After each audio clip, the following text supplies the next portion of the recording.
कि बापू ना आप तो चले गए, ये बीमारी मुझसे लगा गई।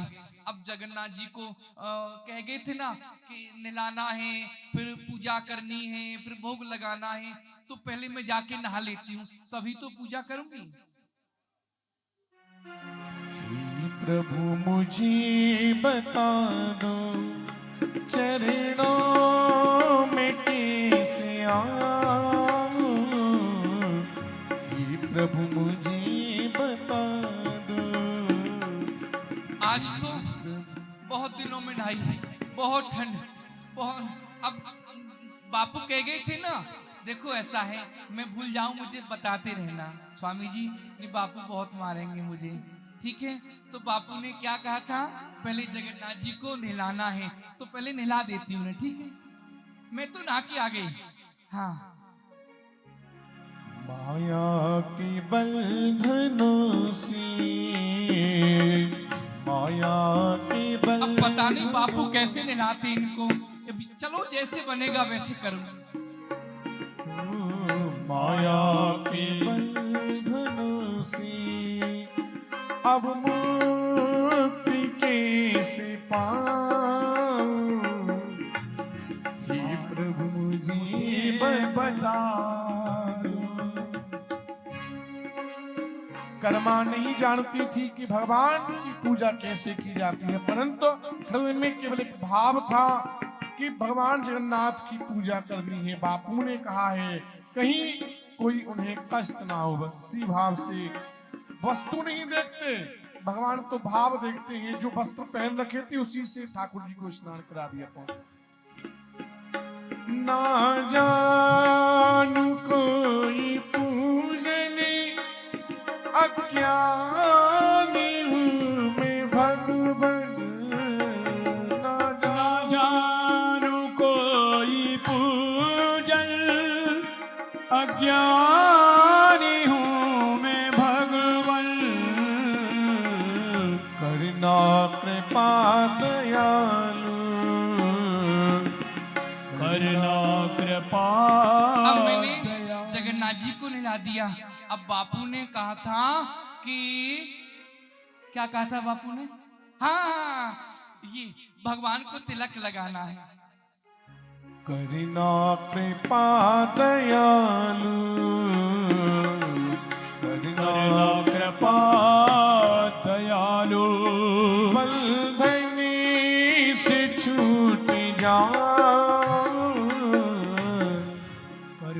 अब मैंने जगन्नाथ जी को तिलक भी लगा दिया, पूजा तो हो गई जगन्नाथ जी की।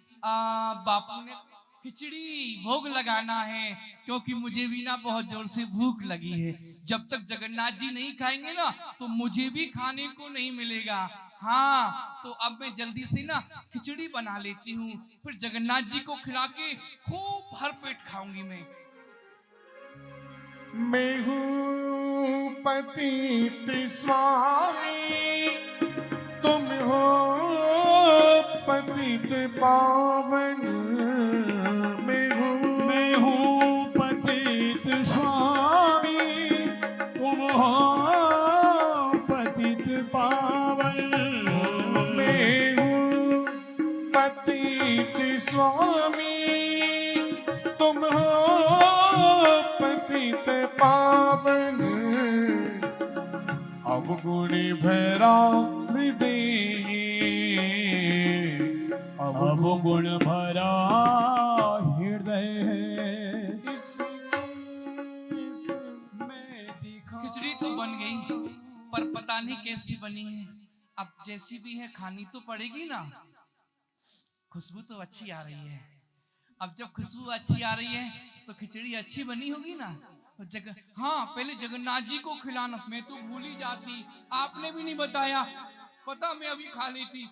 ये पिटवाने की सोच रहे बापू से मुझे। हाँ, तो पहले भोग लगा देती हूँ, फिर मैं खाऊंगी। जगन्नाथ जी देखो ना, आज मैंने पहली बार आपके लिए खिचड़ी बनाई है, जल्दी से खाओ, मुझे भी बड़ी जोर से भूख लगी है। जब आप खाओगे तभी तो मैं खाऊंगी। लीजिए जगन्नाथ जी।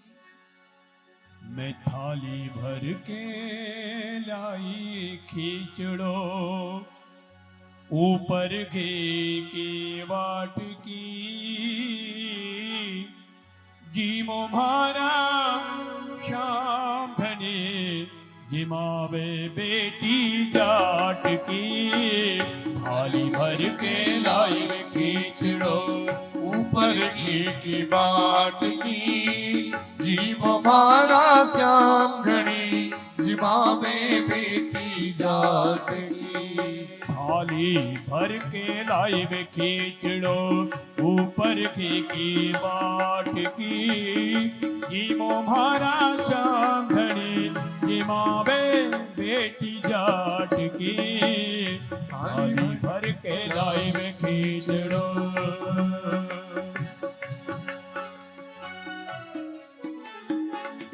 बाबू मारो गाँव गयो है ना जाने कब आवेगो बापू मारो गाँव गयो है ना जाने कब आवेगो भूखे भरोसे बैठी रहेगो तो भूखो ही रह जावेगो भूखे भरोसे सामरो भूखो ही रह जावेगो आज जिमाऊं तने खींचड़ो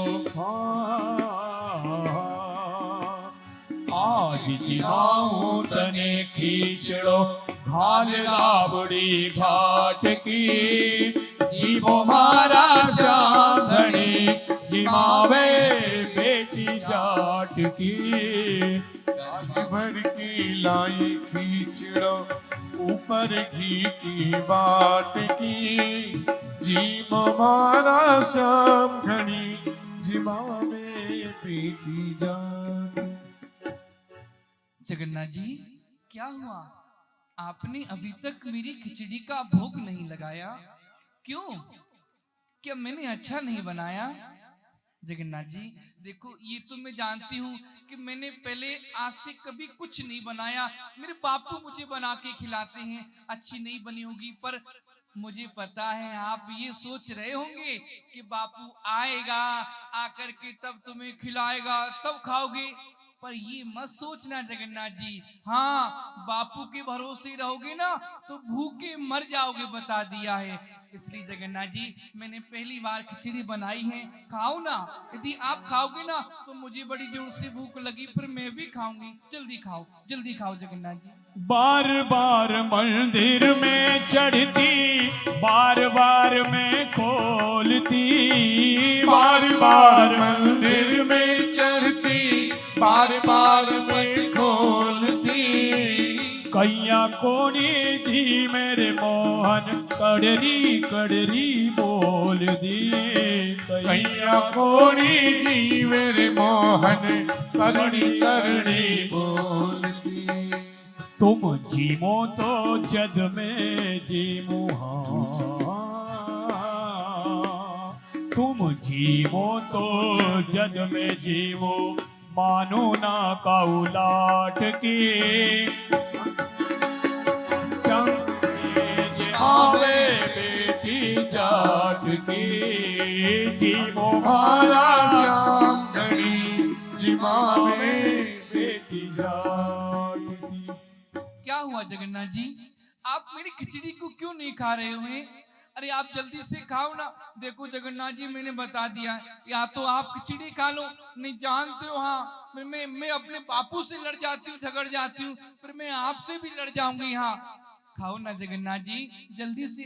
देखो मुझे बड़ी जोर से भूख लगी है, बापू जब से गया मैंने कुछ नहीं खाया। आप खाओगी तभी तो मैं खाऊंगी ना जगन्नाथ जी। समझ गई जगन्नाथ जी, मैं आप मेरी खिचड़ी को नहीं खाओगे क्योंकि मैं तो आपकी सेवा पूजा करना नहीं जानती ना।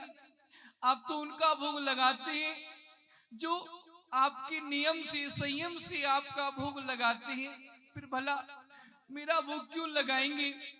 पर मेरे बापू ने कहा था कि कर्मा जब तक जगन्नाथ जी नहीं खाए ना तुझे नहीं खाना है। मैं भी जब तक आप नहीं खाओगे जगन्नाथ जी मैं खिचड़ी नहीं खाऊंगी, चाहे मुझे कई दिनों तक ऐसी भूखा क्यों ना रहना पड़े। मैं भी जिद्दी हूँ, मैं देखती हूँ आप कितनी जिद करते हो। बोली भाली कर्मा क्या जाने कि ठाकुर तो भाव से भोग लगाते हैं, परंतु बापू की बात याद थी, जब तक भगवान जगन्नाथ ना पावे तो मैं नहीं पाना। और इसी प्रकार से जिद पर अड़ी रही और वहीं सो गई। कर्मा की करुण पुकार भगवान के कानों तक पहुंच गई और उस भोली भक्त की पुकार भगवान ना सुन सके और वहीं प्रकट हो गई। दीनानाथ दया श्रवणी सुनी जब तीर अंतरयामी आ गए, करी न तनक अबीर। आहा देखो, ये कर्मा मेरी बड़ी भोली भक्ता है। मेरी पूजा करना, अर्चना करना, वंदना करना, आरती करना कुछ भी नहीं जानती है, पर ये चाहती है कि मैं इसके पास जाऊं और जाकर के भोग लगाऊं, और इसकी हट के आगे मैं भी हार गया तो क्यों ना मुझे इसके पास चलना चाहिए और भोग लगा करके आना चाहिए। तुम्हारे ही भरोसे पर जमाना छोड़ बैठे हैं, तुम्हारे ही भरोसे पर जमाना छोड़ बैठे हैं।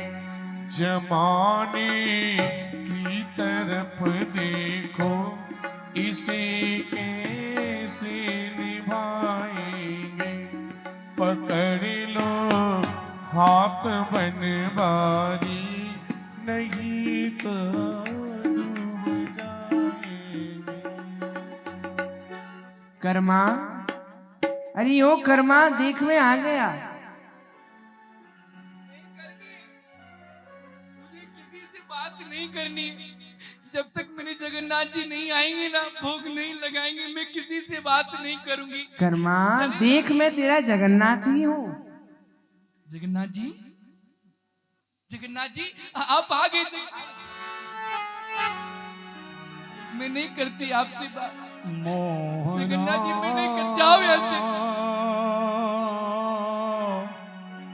हम भी तुमसे रूठे हो मोहना, हम भी तुमसे रूठे, जान गए तेरे छल प्रपंच को, हो कपटी और झूठे मोहना, हम भी तुमसे रूठे रूठे। मान जा कर्मा। मुझे नहीं करनी है बात। आप तो वहां जाती है ना जहाँ आपकी भक्त होते हैं, 56 भोग लगाती है, वहां आप जाती है, फिर आप मेरी खिचड़ी को खाने क्यों आएंगी? जगन्नाथ जी आप तो वहां जाती हो, जो व्यक्ति आप नियम से, संयम से, जब से तब से आपको प्रसन्न करता है। भला मैं पागल, मैं आपकी सेवा पूजा करना नहीं जानती, क्यों आओगे? अब नहीं मुझे बात करनी है, जाओ, चले जाओ, चले जाओ यहाँ से, जाओ।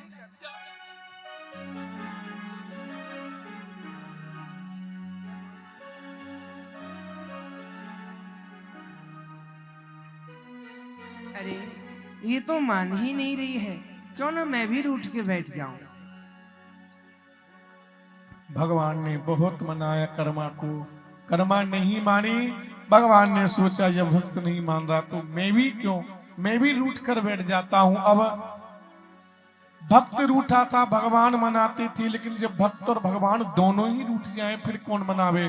कर्मा ने सोचा रूठ कर बैठी रही तो मैं तो भूखी रह जाऊंगी, क्यों ना अब तो मानना चाहिए। अरे जगन्नाथ जी भी रूठ गए, अब कौन मनाएगा? बापू तो है नहीं, अब बापू होते तो मना भी लेते। मैं भी रूठ कर बैठी रही और जगन्नाथ जी भी रूठ गए, तो फिर खिचड़ी कौन खाएगा? और जब तक ये मानेंगे नहीं, खिचड़ी को खाएंगे नहीं, खिचड़ी का भोग नहीं लगेगा, तब तक मुझे कैसे मिलेगा? मुझे भी बड़ी जोर से भूख लगी है, अब खिचड़ी खिलानी है, तभी तो मैं इनको मना लेती हूँ। जगन्नाथ जी,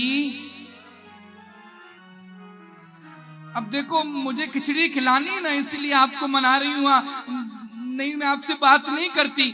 कर्मा भूख तो मुझे भी बहुत जोर से लगी है। आपसे ज्यादा मुझे भूख लगी है। जल्दी बैठ जाओ, खिचड़ी बनाई है ना, खा लो खिचड़ी। जीमो जीमो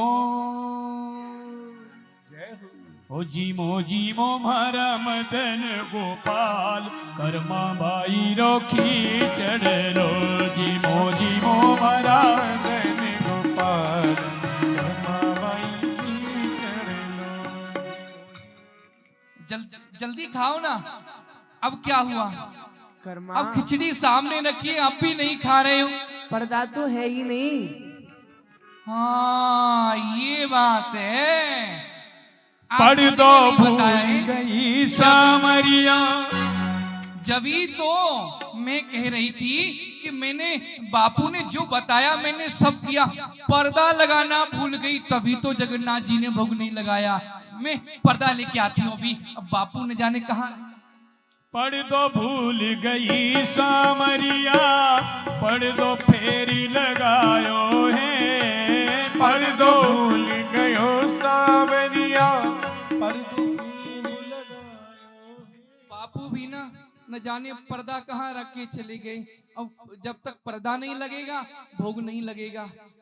हाँ ये मेरा घाघरा है, इसी का पर्दा लगा दे। कर्मा क्या जाने और अपनी घांगरी का ही पर्दा बना करके पढ़ दो भूल गई सामरियो, पढ़ दो खूब लगायो है। सामरिया दी ओट बैठ के शाम खीचड़ो खायो है। धावलिया की ओट बैठ के शाम खीचड़ो खायो है। भोला भाला भक्ता के, हाँ भोला भाला भक्ता के सामरिया का आट किए। जीमो भारा चाम धड़े जिमावे बेटी जाट के। जीमो भारा श्याम घड़ी जिमावे बेटी जाट की। भक्ति हो तो कर्मा जैसी सामरिया घर आवे गो। भक्ति हो तो कर्मा जैसी सावरिया घर आवे। भक्ता प्रभु के जय जय करके हरस हरस जगन्नाथ जी सुनो, आपको ना रोज ऐसे जब मैं बुलाऊं ना जल्दी से आ जाना। रोज मुझे खिचड़ी बनानी है। अब बापू तो पता है वहाँ भगवान के पास गए हैं। हाँ और जब तक वो नहीं आएंगे आपको कौन खिलाएगा? तो मेरी जिम्मेदारी है, ठीक है ना? एक बात बताऊं? हाँ खिचड़ी बहुत अच्छी बनी थी। भगवान जगन्नाथ कर्मा के यहाँ भोग लगाते, कर्मा की खिचड़ी का भोग लगा करके भगवान अपने 56 भोग को भूल जाते हैं। न जाने कौन से गुण पर दयानिधि लीझ जाते हैं। कर्मा की उस खिचड़ी पर जो कभी बनाना नहीं जानती थी, उसके बाद भी भगवान जगन्नाथ नित्य कर्मा के यहाँ आते और खिचड़ी का भोग लगाते। कर्मा अपनी किवाड़ों को बंद करके भगवान जगन्नाथ का नित्य भोग लगाती और गांव के कुछ लोग भ्रमण करने के लिए निकले, परंतु कर्मा के भाव को समझ ना पाए। भक्ति हो तो कर्मा जैसी, भक्ति हो तो कर्मा जैसी सामरिया घर आवे गो। बापू बापू क्या हुआ? इन लोगों ने हमें गांव से घर से बाहर निकाल दिया, क्यों? चुप कर। अरे ये सब तेरे ही कारण तो हुआ है। तू सुन नहीं रही है? ये लोग कह रहे हैं कि कोई पुरुष आता है और आकर के खिचड़ी खाता है। ये तूने क्या कर दिया बेटी? बापू आप कहते हैं, समाज की गांव के सभी लोग कहते हैं कि मैंने गलत किया है। यदि जगन्नाथ जी का भोग लगाना, प्रभु को खिचड़ी पवाना ये गलत है बापू, तो मैं अपना अपराध स्वीकार करती हूँ। और ये गलत मार्ग आपने ही तो मुझे दिखाया था।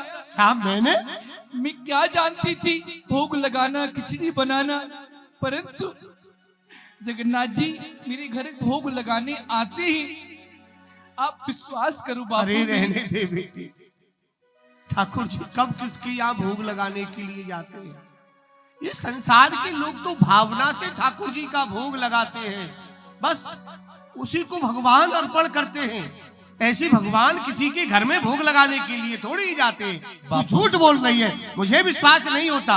अरे तू कोई कर्म कांड जानती नहीं, पूजा विधान जानती नहीं। भगवान तेरे ऊपर प्रसन्न होकर के तेरे पास आकर के खिचड़ी का भोग लगाएंगे?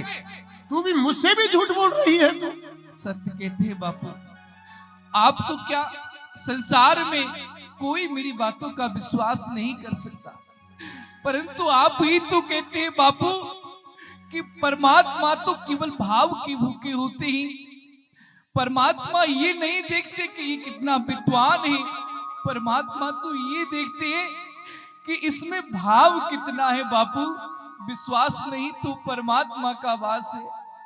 बस वो विश्वास मैंने किया, उस भाव से मैंने जगन्नाथ जी की पूजा की। तो जगन्नाथ जी मेरे पास रोज घर में, आपको विश्वास नहीं है ना बापू? नहीं बेटी, मुझे विश्वास नहीं हो रहा मैंने है। अभी अभी खिचड़ी बनाई है जगन्नाथ जी के भोग के लिए, वो आते ही होंगे तब तो आपको विश्वास होगा ना बापू? क्या स्वयं जगन्नाथ भगवान भोग लगाने आएंगे? जी बापू, मैं अभी ठीक है जगन्नाथ बेटी। जी को बुलाती हूँ। तभी मुझे विश्वास होगा जब स्वयं जगन्नाथ भगवान आकर के तेरी गवाही दे, तेरी साक्षी दे। तुझसी उम्मीद हमें तेरा ही सहारा है, तुझसे उम्मीद हमें तेरा ही सहारा है। निर्बल गरीब है हम, कोई ना हमारा है। कब तक बहलाएगा, कब तक तड़पाएगा, मेरे आंसू पहुंच करे मुझ गले लगाए। बोलो जगन्नाथ भगवान की। जगन्नाथ जी बताइए ना, आप मेरे बापू को, परिवार के, समाज के, गांव के लोगों को बताइए ना कि आप मेरे यहाँ रोज खिचड़ी का भोग लगाने आते थे। मेरे बापू और ये गांव के लोग विश्वास नहीं करते, न जाने क्या क्या कलंक लगा रहे हैं। आप ही बताइए जगन्नाथ जी। हाँ तीरथ राम जी, मैं ही आपकी पुत्री के यहाँ खिचड़ी का भोग लगाने के लिए आता था। क्या भगवान, आप मेरे घर में खिचड़ी का भोग लगाने के लिए आते थे? आपकी यह पुत्री मेरी धर्म की माँ है। धन्य हो जगन्नाथ भगवान, आपकी बड़ी कृपा। ये तो बेचारी कुछ भी जानती नहीं। बड़े बड़े देवता ऋषि मुनि आपका ध्यान रखते, आप उनके भी ध्यान में नहीं आते। जो आपने कृपा मेरी इस नादान बच्ची पर की है, आपकी जय हो प्रभु, आपकी जय हो। मैंने तो इसे और अपने जीवन को इसके बाल काल से ही आपके श्री चरणों में सौंप दिया है। अपने जीवन की बागडोर भी सदा हमने आपके ही हाथों में रखी है। सौंपी है बागडोर तेरे ही हाथ प्यारे, अरे ले जा जिधर तू चाहे, हम हैं तेरे सहारे। महलों में सुला चाहे, कांटों में रख ले प्यारे, अरे नंगा बना दे बिल्कुल, या लाज रख ले प्यारे। रिश्ता ये प्रेम तुमसे जोड़ा है श्याम प्यारे, अरे करना है जो तुम करो, मत पूछो कुछ भी प्यारे। हे नाथ, हमने तो अपने जीवन की बागडोर आपके ही हाथों में सौंपी है। आपके ही सहारे हमारी ये जीवन नौका चल रही है। अब हमें किसी से डरने की आवश्यकता नहीं है भगवान। जब आपकी कृपा हमारे ऊपर है तो हमें इस गांव की, इस नगर की और यहाँ के लोगों की भी कोई कामना नहीं, कोई इच्छा नहीं। बस हम तो अब दोनों पिता और पुत्री बस आपकी भजना करेंगे और आपका ही भोग लगाएंगे। पिताजी आओ जगन्नाथ जी का भोग लगाते हैं, खिचड़ी बनाई है, अब इनको बड़ी जोर से भूख लगी है। आइए जगन्नाथ आओ, भगवान, चलो। ये गांव से बाहर हमने एक छोटी सी झोपड़ी बना ली है घास फूस की। अब इसी में आप बैठ करके भोग लगा लीजिए। आप चिंतित न हो, जिन गांव वालों ने आपको अपमानित किया है उस गांव में 13 वर्ष का अकाल पड़ जाएगा। चलिए भगवान, अब इस गांव को छोड़ करके। गांव के लोग कर्मा की भक्ति को नहीं समझ पाए और कर्मा को, उसके पिता को गांव से बाहर निकाल दिया। जीवन राम जी गांव के बाहर कुटिया बना करके अपनी पत्नी के साथ रहते, नित्य भगवान का खिचड़ी का भोग लगाते और भगवान जगन्नाथ प्रेम से आते और कर्मा की खिचड़ी का भोग लगाते। जब कर्मा को विलंब हो जाता तो भगवान कहते, मां मानते थे कर्मा को, कहते जल्दी कर्मा, जल्दी कर्मा। कर्मा नाम पड़ गया, मां का पद भगवान जगन्नाथ ने कर्मा को दिया और नित्य भाव से भगवान भाव देखते हैं, वस्तु नहीं देखते। नित्य कर्मा के यहाँ आते। एक दिन जब भगवान कर्मा के यहाँ खिचड़ी का भोग लगा रहे थे तो भक्त और भगवान के भाव विनोद में भगवान मंदिर जाना भूल गए और विलंब हो गया। कर्मा के यहाँ रहे और इधर जगन्नाथ मंदिर के पुजारी गण जब मंदिर खोलने जाते हैं तो मंदिर में बड़ा आश्चर्य देखते हैं। सभी जगन्नाथ मंदिर के पुजारी गण मंदिर खोलने के लिए जाते हैं। देखो मंदिर में भगवान के दर्शन के लिए कितने दर्शनार्थी आए हैं, सभी भगवान के दर्शन के लिए लालायित हैं। हाँ, भगवान जगन्नाथ के दर्शन के लिए बड़ी दूर दूर से श्रद्धालुगण आते हैं, दर्शन करके जाते हैं। बहुत भीड़ हो गई है, देखो मंदिर के बाहर कितनी भीड़ है। महिमा ही ऐसी है जगन्नाथ की। तो भैया देरी क्यों करें, चलो मंदिर में पूजा सेवा करते हैं और पट खोलते हैं। चलो भैया जगन्नाथ। समस्त पुजारी गण मंदिर पहुंचते हैं। जैसे ही मंदिर का पट खोलते हैं तो क्या आश्चर्य देखा, भगवान जगन्नाथ की प्रतिमा मंदिर में नहीं थी। बलराम जी थे, सुभद्रा जी थी, परंतु जगन्नाथ भगवान मंदिर में नहीं थे। यह देखकर पुजारियों को आश्चर्य हुआ। अरे जगन्नाथ भगवान कहाँ गए? रात्रि में तो मैंने शयन कराया था, तब जगन्नाथ भगवान थे, परंतु अब जगन्नाथ भगवान कहाँ चले गए? हाँ भैया सत्य कह रहे हो, सुभद्रा जी हैं, बलराम जी हैं, भगवान जगन्नाथ नहीं है। कहाँ चले गए? पता नहीं। रात्रि में तो थे, मैंने स्वयं ताला लगाया है भगवान को शयन कराने के बाद, और मैं गया भी हूँ, चाबी मेरी ही पास रही है, ताला भी बंद मिला है। ये तो भैया बड़े आश्चर्य की बात है। और भक्तों की भीड़ भी बहुत हो गई है। यदि भक्तों को पता चला कि मंदिर में भगवान जगन्नाथ नहीं है तो उन्हें बहुत कष्ट होगा। तो भैया अब मुझे ऐसा लगता है भगवान जगन्नाथ की चोरी हो गई है। अरे जगन्नाथ जगन्नाथ कैसी बात कर रहे हो तुम? भगवान की चोरी, वो भी मंदिर से जगन्नाथ भगवान की चोरी, ये तो बड़ा अनर्थ हो गया भैया। आज तक तो यहाँ कभी ऐसा हुआ नहीं है, पर ऐसा कौन चोर आ गया जो भगवान की मूर्ति को ही चुरा करके ले गया? पता नहीं भैया। देखो पुजारी जी अब धीरे बोलो, बाहर भक्त हैं, उन्हें कष्ट होगा। ऐसा अरे करो, तो अब क्या करें, इतनी भीड़ आई है, सब कह रहे हैं पुजारी जी मंदिर कब खुलेगा, मंदिर कब खुलेगा। देखिए मंदिर कैसे खोलें, बाहर इतनी भीड़ है, भगवान जगन्नाथ मंदिर में है नहीं। अब क्या करें? ऐसा करो, सुनो, सब तुम्हारी गलती है, सब तुम्हारी वजह से हुआ है। हमारी क्या गलती है भैया? हमने अरे तुमने ताला ठीक से नहीं लगाया होगा। अरे ताला ठीक से लगाया है भैया, जगन्नाथ जी थे, देखो ताला हमने आपके सामने ही खोला है ना। देखो धैर्य से काम लो भैया। ऐसा है, महाराज के पास चलते हैं, उनको जाकर के बताते हैं कि भगवान की चोरी हो गई है। हम महाराज के समीप चलते हैं, वो कोई ना कोई उपाय जरूर करेंगे। चलो भैया। महाराज की जय हो। अनर्थ हो गया महाराज। आपको प्रणाम करता हूं विप्रदेव। आप तो सभी भगवान जगन्नाथ के पुजारी हैं और इस समय भगवान के मंदिर खोलने का समय है। बड़ी बड़ी दूर से भगवान के भक्त दर्शन करने के लिए आ रहे हैं मंदिर में, और आप सभी लोग मंदिर को छोड़ करके हमारे समीप आए हैं। हमसे यदि कोई काम था तो किसी सेवक को भेज देते, मैं ही आपके समीप मंदिर में चला आता, लेकिन आप मंदिर को छोड़ करके यहाँ किस लिए आए? महाराज बात ही ऐसी है, जो इस पूजा का जो समय है, मंदिर खुलने का समय है, हमें आपके पास आना पड़ा है। वो किस कारण को लेकर के विप्रदेव? मंदिर में चोरी हो गई है। चोरी? किसकी चोरी हो गई? भगवान ठाकुर जी की। जगन्नाथ मंदिर में नहीं है। क्या कह रहे हो? भगवान जगन्नाथ मंदिर में नहीं है? चोरी भगवान के आभूषण की नहीं, स्वयं भगवान की चोरी हो गई। ये तो बड़े ही आश्चर्य की बात है। ऐसा हमारे नगर में कौन है जो कि ठाकुर जी की ही चोरी करके ले गया? और आश्चर्य की बात यह भी है महाराज, सुभद्रा जी हैं, बलराम जी हैं, भगवान जगन्नाथ नहीं है। केवल भगवान जगन्नाथ की चोरी हुई है। हे विप्रदेव, मैं तो ये नहीं कह सकता कि मेरे राज्य में चोर नहीं है। चोर तो हैं, लेकिन सभी लोग भगवान के भक्त हैं।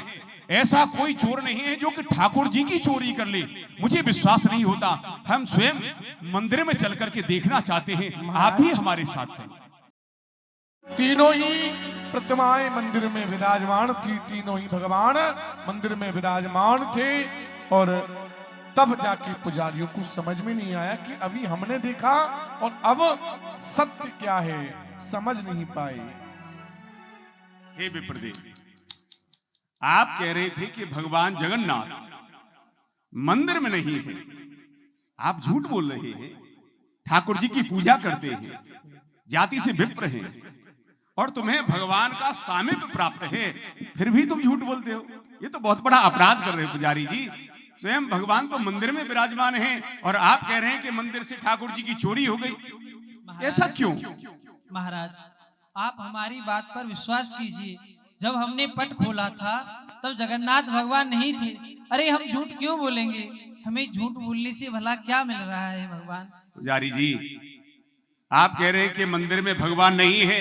हाँ। देखो, सबको दर्शन दे रहे हैं भगवान, आपको भी दर्शन हो रहे हैं। महाराज क्षमा करना, एक पुजारी झूठ बोल सकता है, दो पुजारी झूठ बोल सकते हैं, इतने पुजारी ब्राह्मण हैं सब मंदिर के, क्या ये सभी झूठ बोल रहे हैं? आपको हमारी बातों पर विश्वास नहीं है? विश्वास कैसे हो सकता है जब ठाकुर जी सामने हैं, सबको दर्शन दे रहे हैं? आपकी भी बात सत्य है। जब हम मंदिर में आए थे तो भगवान नहीं थे, और अब आप हमारे साथ में आए हैं तो भगवान जगन्नाथ हैं। तो क्यों नहीं इसका न्याय भगवान जगन्नाथ ही करेंगे, वही बताएंगे कि कुछ ही देर पहले वह मंदिर में थे या नहीं थे। ये उचित है। इसका निर्णय भी भगवान स्वयं ही अपने मुख से करेंगे। हे भगवान, मैं आपके श्री चरणों में बार बार प्रणाम करता हूं। भगवान, ये आपकी पूजा सेवा करने वाले पुजारी कह रहे हैं कि आप मंदिर को छोड़ करके गए थे। क्या भगवान ये बात सत्य है? हाँ राजन, ये ब्राह्मण गण बिल्कुल सत्य कह रहे हैं। सत्य कह रहे हैं। महाराज, हम सत्य कह रहे हैं। देखिए, भगवान भी कह रहे हैं। अपराध के लिए क्षमा चाहता हूं, और मैं जानना चाहता हूं भगवान कि आप मंदिर को छोड़ करके कहां गए थे? क्योंकि आपके भक्त दर्शन करने के लिए बड़ी बड़ी दूर से आते हैं, और जब आपका मंदिर में दर्शन नहीं होगा तो सभी भक्तों को कष्ट होगा। तो भगवान, मैं जानना चाहता हूं कि आप कहां गए थे? हे राजन, मेरी एक भक्ता है, उसका नाम है कर्मा। वह मुझे बड़े प्रेम से बुलाती है, तो मैं उसके गांव कालवा गांव में खिचड़ी का भोग लगाने के लिए गया था। क्या कहा भगवान? खिचड़ी खाने? हाँ। और वहाँ राजस्थान कालवा गांव जाते हैं? हे भगवान, माना कि वो आपकी भक्त है, परंतु हम भी तो आपके भक्त हैं। अरे वो खिचड़ी बनाती है, हम 56 भोग का भोग लगाते हैं भगवान आपको, आप खिचड़ी खाने जाते हैं। हे प्रभु, हम यहाँ आश्रम में इतना सुंदर सुंदर भोजन बनाते हैं, अनेक पकवान बनाते हैं, देसी घी में बनाते हैं, और आप खिचड़ी को पाने के लिए इतनी दूर गए थे राजस्थान आज में? तो भगवान आपके लिए हमने हलवा बनाया था। हे पुजारी जी, मुझे वस्तु प्रिय नहीं है, मैं तो भाव का भूखा हूँ। आप चाहे कुछ भी कहें, मैं तो जाऊंगा। हे भगवान, आप जानते हैं हम क्या भाव के भूखे हैं। वो भक्त है भगवान, हम भी तो आपके भक्त हैं। क्या वो हमसे बड़ी भक्त है? हम ब्रह्म मुहूर्त में स्नान करते हैं, हमसे बड़ी भक्त तो नहीं हो सकती। सत्य कहते हैं पुजारी जी, आप कर्म कांड तो बहुत अच्छे से जानते हैं, पर भाव के स्थान पर आप शून्य हो जाते हैं, और वह मुझे भाव और प्रेम से बुलाती है। जहाँ भाव है, प्रेम है, वहां मैं अपने आप ही पहुंच जाता हूँ।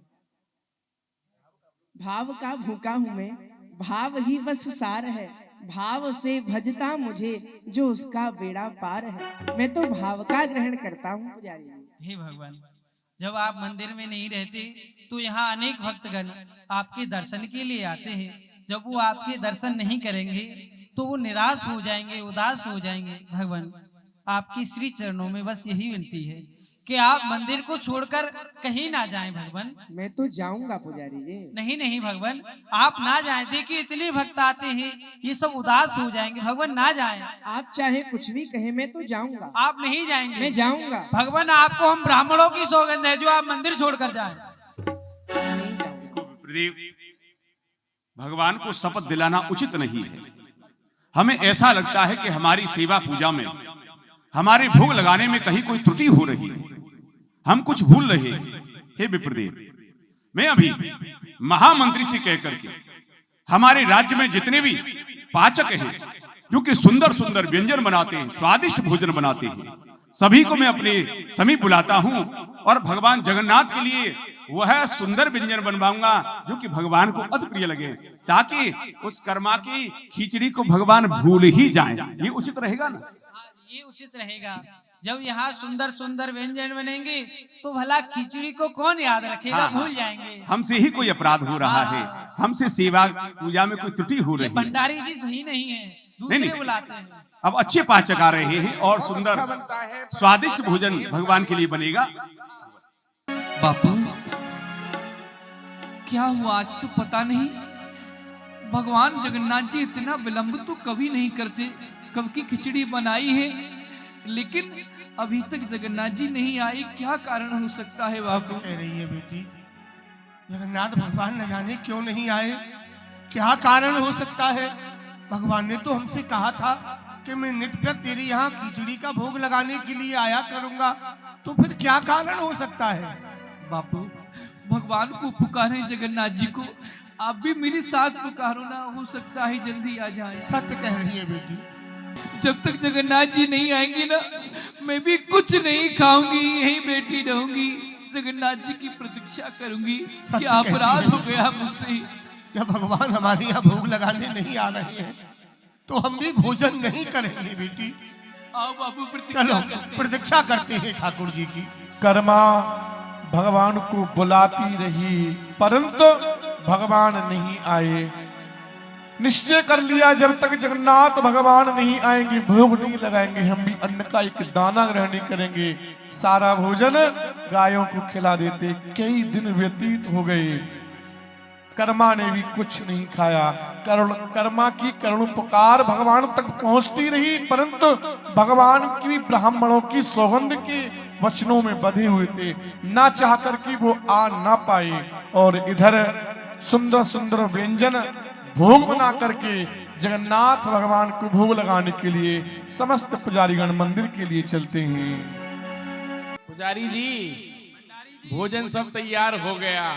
बहुत सुंदर सुंदर पकवान बने हैं। क्या बना के लाए हैं? हमने तो गाजर का हलवा बनाया है। अच्छा, हम मेवा भूज कर लाए हैं। चलो तो चलो भोग लगाते हैं। चलो भगवान चलो, का। मेवा की अब नमकीन भूल है। जाएंगे उस कर्मा की खिचड़ी को। हाँ भूल जाएंगे, घी में बना के लाए हैं। सुंदर सुंदर पकवान व्यंजन बना करके समस्त पुजारीगण भगवान का भोग लगाने के लिए मंदिर में आते हैं और वेद ध्वनि करके कर्मकांड के माध्यम से भगवान को भोग लगाते हैं, मंत्रोच्चारण करते हैं। हरे ओम मानाभ्यासेरन्तरिक्षगुंसिष्णोभ्यो समवकदाभ्यां भूमिर्दिशोत्रा तथा लोका अकल्पयन्नः।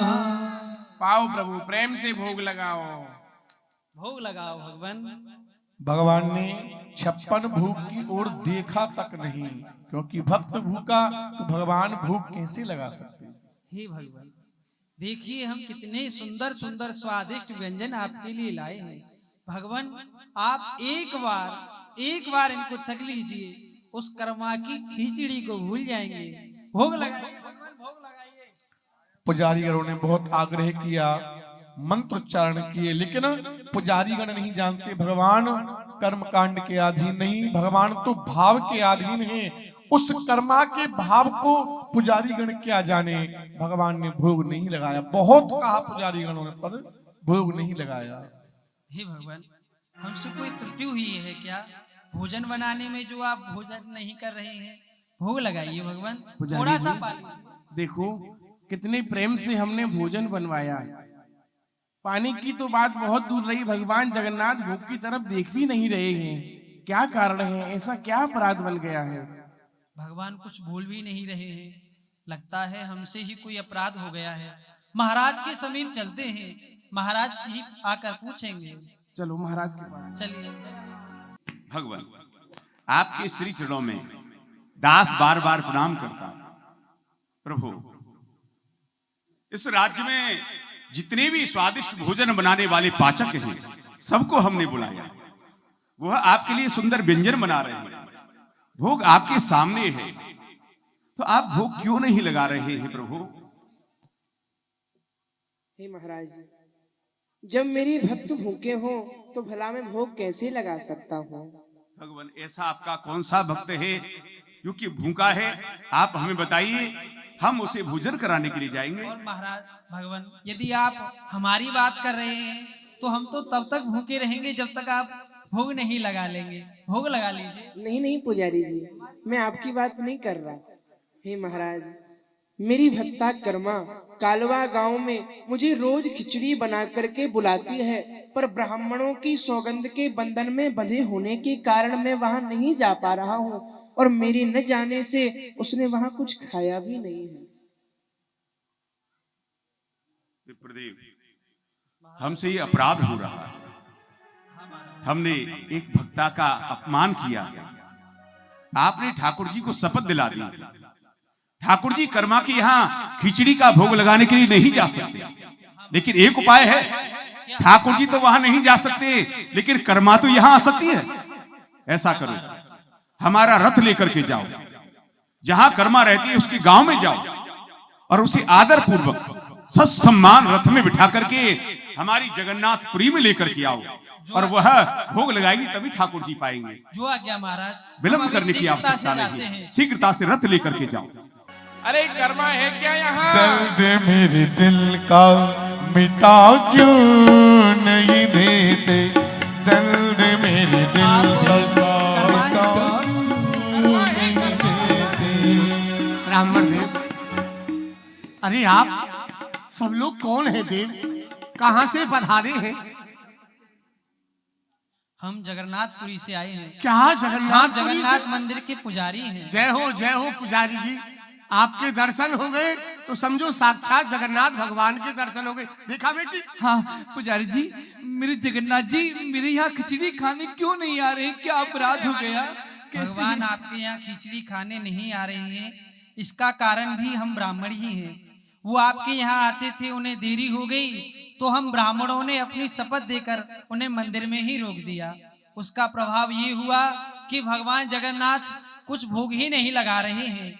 आज उन्हें 3 दिन हो गए, उन्होंने कुछ खाया नहीं है। कहते हैं मेरी माँ कर्मा आकर मुझे खिचड़ी खिलाएगी, तभी मैं खाऊंगा। हम आपको लेने आए हैं। देखा ना आप बापू, शीघ्रता से चलिए। मैंने कहा था ना कि मेरे जगन्नाथ जी भी भोग नहीं लगा रहे होंगे। 3 दिन से भोग नहीं लगाया।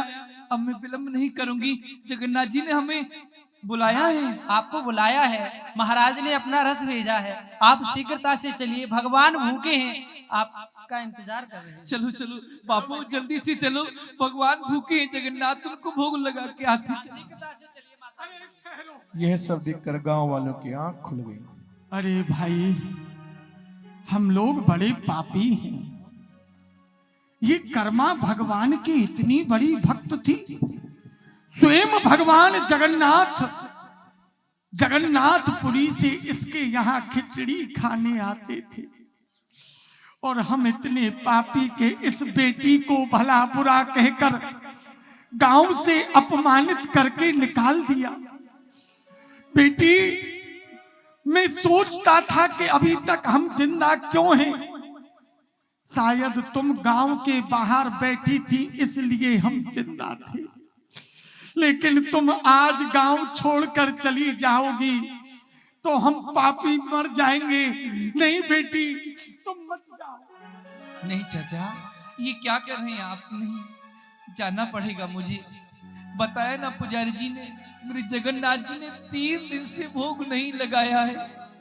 वो भूखे हैं, मुझे भी उनका भोग लगाना है। मुझे जाना होगा चाचा। सत्य कहती हो बेटी। जब भगवान का भक्त समाज में रहता है तो लोग उसका अपमान करते हैं, और जब भक्त छोड़कर चला जाता है तब उसके लिए रोते हैं। तुम वही भक्त हो जो हमारे गांव में हमारे बीच रहती रही, लेकिन हम तुम्हें पागल कहकर दुदकारते रहे, तुम्हारा अनादर करते रहे, पर तुम्हें रोक भी नहीं सकते, क्योंकि भगवान जगन्नाथ वहां भूखे बैठे हैं। पर बेटी इतना तो समझो, तुम्हारा अपमान करने के कारण गांव में अकाल पड़ गया, तुम चली जाओगी तो गांव का क्या होगा? अपने जगन्नाथ से कहकर गांव में वर्षा कराओ ना। हाँ चाचा, मैं जगन्नाथ जी से प्रार्थना करती हूँ, हे जगन्नाथ जी, ये गांव मेरा परिवार ही है। मैं तो आपके पास आ रही हूँ आपकी सेवा में, परंतु आप कृपा करो, गांव के ऊपर अकाल पड़ा हुआ है, जल की वृष्टि हो जाए तो पूरे गांव में फिर से खुशहाली हो जाएगी। कृपा करो भगवान। मैं हूँ शरण में तेरी संसार के रचैया, कश्ती मेरी लगा दे, कश्ती मेरी लगा दे, उस पार हो कन्हैया। मैं हूँ शरण में तेरी संसार के रचैया। देखो देखो, काले काले बादल आ रहे हैं, लगता है बारिश होने वाली है। जल्दी कर्मा भगवान से मिलने के लिए। भगत के बस में है भगवान, भगत के बस में है भगवान। अरे भगत बिना ये कुछ भी नहीं है, भगत बिना ये कुछ भी नहीं है, भगत है इनकी जान। भगत के बस में है भगवान, भगवान की है भगवान। बोलो जगन्नाथ भगवान की जय। दौर तब ही कंठ लगाई, प्रेम हृदय कहो नहीं तब जाई। जगन्नाथ जी क्षमा करना, आप मुझे, मेरी वजह से आपको 3 दिन तक भूखा रहना पड़ा, पर आप चिंता न करो। पता है मैं आपके लिए ना अभी खिचड़ी बनाती हूँ और आपको भोग लगाती हूँ। अब बातें करती रहेगी या खिचड़ी भी खिलाएगी? हाँ अभी अभी बनाती हूँ। पुजारी जी, मंदिर के सामने एक सुंदर मंदिर और बनवाओ कर्मा के लिए, और वहां से प्रतिदिन कर्मा मां खिचड़ी प्रसाद बनाएंगे, ठाकुर जी का भोग लगेगा, और तब फिर सारे जो व्यंजन आप बनाते हैं उसका भोग लगेगा। लेकिन प्रथम कर्मा की खिचड़ी का ही भोग लगेगा। सामने मंदिर का निर्माण कराया जाए। देवी तुम्हारे कारण भगवान भूखे हैं, ठाकुर जी को भोग लगा।